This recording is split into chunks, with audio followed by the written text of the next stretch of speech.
عافیہ اپنا سوال پوچھ لیں.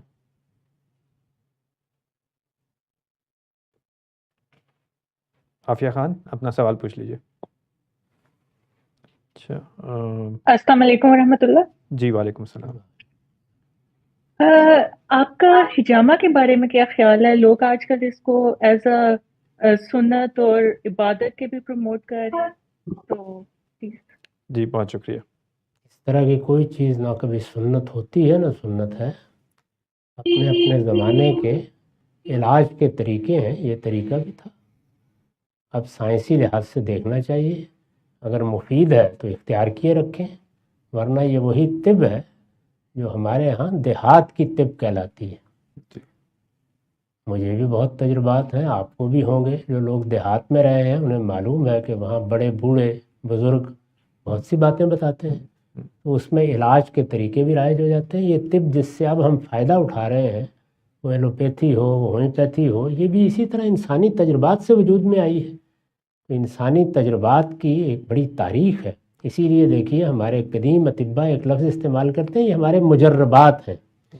وہ تجربے ہی سے بنا ہوا لفظ ہے، یعنی بار بار فلاں دوا کا تجربہ کیا گیا ہے، اور جب تجربہ کیا گیا ہے تو اس سے یہ فائدہ معلوم ہوا ہے یا یہ نقصان. اس میں آپ دیکھیے کہ اکثر و بیشتر استقرائی کا طریقہ اختیار کیا جاتا ہے، یعنی 500 لوگ، 1000 لوگ، 2000 لوگ، یا پھر ایک دوا بڑے پیمانے پہ استعمال ہوتی ہے تو گویا سمجھ لیا جاتا ہے کہ یہ بہت تجربے سے گزر گئی. اس کے سوا انسان کے پاس کوئی طریقہ نہیں ہے.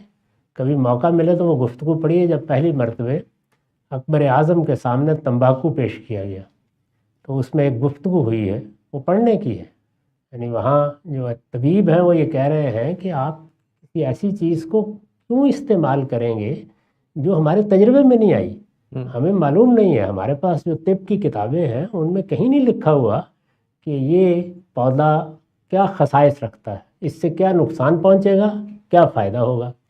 جواب دینے والا کہتا ہے کہ فرنگیوں نے اس کو ایجاد کر لیا ہے، اور یہ قوم ایسی ہے کہ یہ تجربے کے بغیر کوئی رائے قائم نہیں کرتی. تو اس پر اکبر نے پھر کچھ تبصرے بھی کیے، اور بڑے حکیمانہ تبصرے، بلکہ اس میں اس نے طبیب کی رائے کو دلائل کے ساتھ رد کیا ہے اور تجربہ کرنے کا فیصلہ کیا ہے. تو یہ سب چیزیں دنیا میں پیش آتی رہتی ہیں. اسی طریقے کچھ تجربات عرب کے بھی تھے، وہاں یہ علاج کا ایک طریقہ تھا. اور بظاہر سب چیزوں کو پڑھیں تو معلوم ہوتا ہے کہ جو بلڈ پریشر کی تکلیف ہمیں ہو جاتی ہے بعض اوقات، اس کی علامتوں کا علاج اس سے ہو جاتا تھا. اب سائنسی لحاظ سے آپ کو دیکھنا، رسالت پاک صلی اللہ علیہ وسلم کی نہ یہ کوئی پیغمبرانہ حیثیت سے سنت ہے، نہ اس کو سنت کہنا چاہیے. شاہ ولی اللہ نے بہت صحیح تبصرہ کیا ہے کہ ایسی چیزوں کو سنت کہنا خود بدعت ہے. ٹھیک ہے سر، بہت شکریہ.